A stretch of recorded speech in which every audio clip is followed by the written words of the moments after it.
नमस्कार दोस्तों, आज की वीडियो बहुत ही खास होने वाली है। प्लीज इसे पूरा अंत तक जरूर देखना और अपनी राय कमेंट में जरूर बताना। आज के वीडियो में दलितों और पिछड़ों जातियों पर अत्याचार किया जा रहा है। आज के वीडियो में दलितों और पिछड़ों का शोषण उनके ही दलित नेताओं द्वारा किया जा रहा है। आज के वीडियो में हर एक छोटी जाति का एक नेता हो गया है और वो अपनी जातियों से बोल रहा है कि तुम मुझे वोट दो, मैं तुम्हारा विकास करूंगा। आजादी के लगभग 75 से 80 साल बाद भी पिछड़ी जातियां शिक्षा से दूर है और उन पिछड़ी जातियों को यह समझ नहीं आ रहा है कि हमारे लिए कौन सा नेता सही रहेगा जो हमारी विकास करेगा।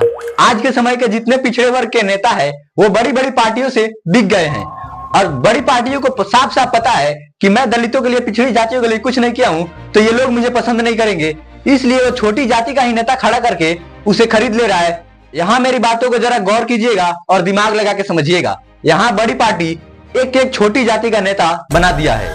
यहाँ बड़ी पार्टियां उस छोटी जाति के नेता को एक एक मंत्री पद दे रही है और वो छोटी जाति का नेता एकदम मतलब लालच में आके अपने स्वार्थ के लिए उन सारे पिछड़े वर्ग के लोगों का वोट लेकर जाकर उस बड़ी पार्टी से गठबंधन कर ले रहा है और छोटी जाति का विकास हो ही नहीं रहा। यहाँ मेरा उन सभी नेताओं से सवाल है जो कहते हैं कि मैं दलितों का नेता हूँ। अगर तुम दलितों के ही नेता हो तो तुम दूसरी पार्टी से गठबंधन क्यों कर रहे हो? तुम दूसरी पार्टी से बिक क्यों रहे हो? तुम खुद अपनी पार्टी से आवाज उठाओ। यहाँ मैं चिराग पासवान जी से एक सवाल करना चाहता हूँ। वो खुद को दलितों का नेता बताते हैं, तो जब उन्हें बीजेपी से गठबंधन करना ही था तो फिर वो अपना पार्टी क्यों बनाए? अगर वो बीजेपी से गठबंधन कर लिए, इसका मतलब बीजेपी अच्छा काम कर रही थी, तो फिर वो अपना पार्टी क्यों बनाए? वो बीजेपी से टिकट लेकर बीजेपी से भी लड़ सकते थे। चिराग पासवान जी मंत्री पद के लालच में बीजेपी में चले गए और दलितों के लिए, पिछड़े वर्ग के लिए लड़ते लड़ते वो खुद अपने विकास के बारे में सोचने लगे और खुद अपनी ऊंचाइयों के बारे में सोचने लगे। भारत में रिजर्वेशन की मदद से 131 एमएलए और सांसद शेड्यूल कास्ट यानी दलितों से हैं और वो सभी दलित नेता किसी बड़ी पार्टी से बिक गए हैं और बड़ी पार्टियों का दलाल हो गए हैं। यहाँ मोदी जी संसद भवन में 10 घंटे वंदे मातरम पर चर्चा कर रहे हैं।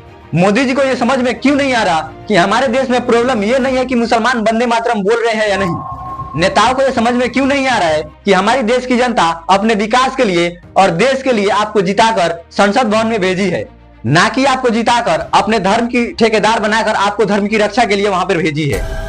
यहाँ वैदिक काल से चली आ रही हिंदू धर्म को जब हमारे देश पर मुगलों का शासक हुआ करता था, अंग्रेजों का शासक करता हुआ था और यहाँ पे 70 साल कांग्रेस ने शासन किया, तब हमारे हिंदू धर्म को खतरा नहीं हुआ।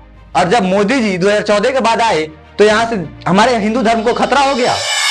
यहाँ मेरी बातों को आप गौर कीजिएगा और अपनी राय कमेंट में बताइएगा और वो नेताओं से भी आप सवाल कीजिएगा।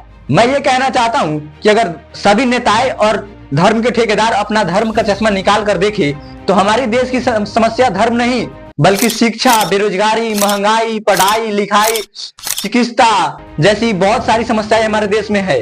हमारे देश में अभी भी ग्रामीण क्षेत्रों पर उतना विकास नहीं हुआ है, नालियां नहीं है, सड़कें नहीं है, अभी भी बिजली जैसी समस्याओं का हमारा देश सामना कर रहा है। अगर आप किसी भी पार्टी का अंधभक्त नहीं होंगे और देश के लिए सही में सोचते होंगे तो यहाँ मेरी बातों से आप भी सहमत जरूर होंगे। यहाँ हमारे देश में 80% से भी ज्यादा बेरोजगार युवक हिंदू ही है, तो वो हिंदू नेताओं से ये सवाल क्यों नहीं करते, तुम तो हमारे लिए थे, तुम तो हिंदुओं के लिए थे, तो फिर हम हिंदू बेरोजगार क्यों हैं? हम हिंदुओं को बिहारियों के लिए पलायन क्यों करना पड़ता है? हमारे यहाँ काम क्यों नहीं मिलता है? अगर आप मेरी बातों से सहमत हैं तो इस वीडियो को ज्यादा से ज्यादा शेयर कीजिए कि उन सभी दलाल नेताओं के पास ये वीडियो पहुंचे और वो अपनी चाल सुधारे।